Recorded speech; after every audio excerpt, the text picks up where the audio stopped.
मरहले शौक के दुश्वार हुआ करते हैं, साए भी राह की दीवार हुआ करते हैं। वो जो सच बोलते रहने की कसम खाते हैं, वो अदालत में गुनाहगार हुआ करते हैं।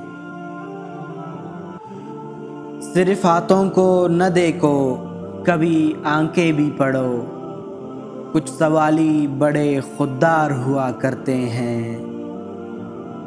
वो जो पत्थर यूं ही रास्ते में पड़े रहते हैं, उनके सीने में भी शाहकार हुआ करते हैं।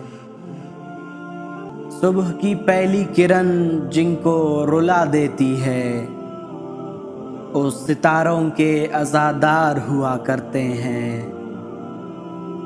जिनकी आंखों में सदा प्यास के सहरा चमकें, दर हकीकत वही फनकार हुआ करते हैं।